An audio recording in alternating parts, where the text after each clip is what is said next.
سؤال واحد بس كان السبب إن ماكدونالدز بتعمل زيادة في إجمالي حجم المبيعات تقدر ب 28 مليون دولار سنويا. تحب تضيف الفرايز أو البطاطس على الأوردر؟ في حلقة النهاردة هنتعرف على أهم 5 حيل نفسية ماكدونالدز بتعملها علشان تحافظ على معدلات النمو السنوية اللي بتعملها، وفي نفس الوقت بتحافظ على قاعدة زباينها المخلصين واللي مستمرين معاها من سنين ولا زالوا معاهم لغاية النهاردة. اللي هنتعلمه النهاردة هو خلاصة كل الاستراتيجيات التسويقية من خبراء التسويق وعلماء النفس المتخصصين، واللي عمالقة زي ماكدونالدز استعانوا بيهم وصرفوا ملايين الدولارات معاهم علشان يقدروا يعملوا امبراطوريات في بيزنس الفاست فود. انت كمان تقدر تستخدم نفس الحيل النفسية دي علشان تزود مبيعات مطعمك او تحافظ على ولاء الزبون بتاعك انه يفضل يرجع لك على طول. انا احمد صقر وده برنامج ذا ديجيتال توك.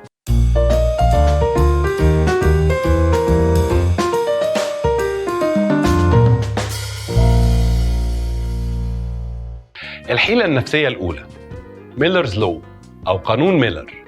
سنة 1956 عالم النفس جورج ميلر عمل بحث قدر يوصل بيه للقانون اللي اتعرف باسمه وهو قانون ميلر، واللي بيقول إن الإنسان العادي بيقدر بس يحتفظ ب7 حاجات في ذاكرته العاملة قصيرة المدى، وممكن نضيف عليهم حاجتين فوق أو تحت، وده طبعا في حالة إنه محتاج ياخد قرار أو يعقد مقارنة سريعة. وهو ده بالظبط اللي بنشوفه في منيو ماكدونالدز. عدد الايتمز بتتراوح دايما ما بين 7 و10، وده مش في مصر بس ولكن في كل افرع ماكدونالدز على مستوى العالم، لان لما بيكون المنيو بتاعك مليان ايتمز بيبقى حضرتك بتصعب الاختيار على العميل.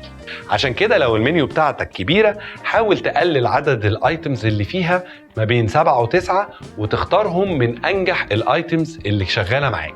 كده هتزود مبيعاتك لمجرد انك ساعدت العميل انه يختار بشكل اسرع.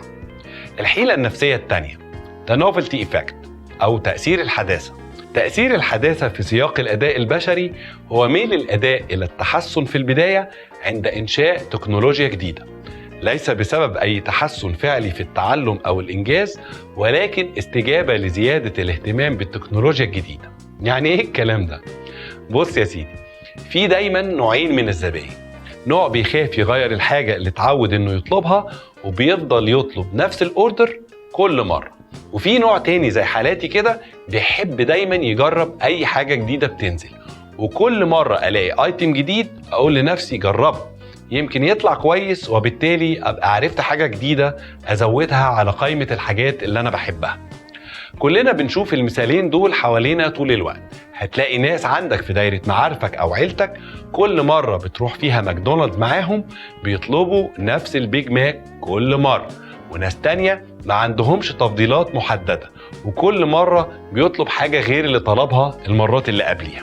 ماكدونالدز بقى بتتبع النوفلتي إيفكت مع النوع التاني من الزباين اللي بيحبوا دايما يجربوا كل ما هو جديد، أو زي ما بيطلق عليهم اسم الإيرلي أدابترز.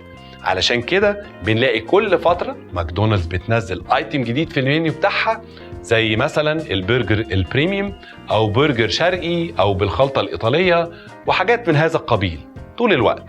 او مثلا ان هم يعملوا اتفاق مع احد المشاهير ويعملوا له وجبة باسمه زي ترافيس سكوت ميل، واللي حرفيا كسرت الدنيا مع الجمهور. النوع ده من العملاء بيكون مهم جدا جدا، لأن منهم ماكدونالدز بيقدروا يستكشفوا أصناف وأنواع جديدة للمستقبل، وخصوصا أن النوع ده من الزباين بيكونوا أدوات تسويقية غير تقليدية ومجانية. لما بيكون في صنف جديد لاقى استحسانه بتلاقيهم دايما هم العامل الأول للترويج للصنف الجديد ده، وبكده ماكدونالدز بتضمن الحفاظ على مستقبلها في النمو والتطور الدائم. الحيلة رقم 3 Upselling and Cross-Selling أو زيادة حجم الطلب أو البيع المتداخل. والحيلة دي من أشهر الحيل المتبعة تقريبا في كل حاجة حوالينا، بالذات في الشراء عبر الإنترنت. والميزة فيها إن هي فعالة جدا برغم بساطتها. كلنا دايما واحنا بنعمل الأوردر بتاعنا قدام الكاشير في ماكدونالدز اتعودنا نسمع الأسئلة دي: تحب تضيف الفرايز مع الأوردر؟ أو تحب تخلي الأوردر بتاعك كومبو؟ أو هل تحب تاخد الحجم الأكبر؟ في ستاربكس دايما هتلاقي النوع ده من الأسئلة. تحب تزود مافن أو كوكيز مع القهوة؟ مثال تاني، لما بتشتري مثلا موبايل من أي موقع للتجارة الإلكترونية زي أمازون مثلا، هتلاقي دايما بيقترح عليك منتجات تكميلية زي جراب للموبايل أو سماعات أو أي إكسسوارات تانية. السبب وراء إننا بنستسهل ناخد حاجات تكميلية على الأوردرات بتاعتنا.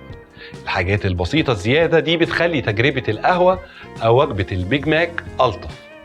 انت كمان تقدر تستخدم الاستراتيجية البسيطة دي بإنك تسأل نفسك إيه اللي ممكن نزوده علشان نخلي تجربة الأكل اللي بنقدمها ممتعة أكتر، وفي نفس الوقت تشجع الستاف بتاعك إنه دايما يسأل الأسئلة دي، واللي بيها بنشجع الزبون إنه يزود الطلبات على الأوردر بتاعه.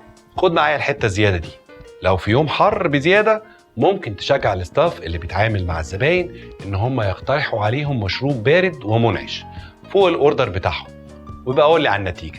الحيلة الرابعة The Charm Pricing Effect أو تأثير التسعير السحري. إحنا كمستهلكين بننجذب نفسياً للرقم 9 بحكم إن عقلنا البشري طول الوقت بياخد قرارات وتقييمات سريعة بدون تفكير عميق. بمعنى لما بتشوف سعر 499 جنيه اللي بيجي في دماغك إن السعر 400 جنيه مش 500 جنيه. سنة 2003 جامعة شيكاغو عملت تجربة بحثية، عملت خصم على نفس المنتج ب3 أسعار مختلفة في 3 ظروف متشابهة. مرة خلوا سعر الخصم على المنتج 44 دولار، ومرة خلوا السعر بعد الخصم 39 دولار، ومرة ثالثة خلوا السعر بعد الخصم 34 دولار. كل دول على نفس المنتج. والنتيجة النهائية للتجربة كانت إن أكبر عدد من عمليات الشراء كانت لما كان سعر المنتج 39 دولار، بالرغم إن كان في اختيار أرخص قيمته 34 دولار. كنا اتكلمنا قبل كده عن الشارم برايسنج إفكت في الحلقة الخاصة بستاربكس، واللي ممكن تتابعوها من هنا، وهتلاقوا لينك ليها في التوصيف تحت.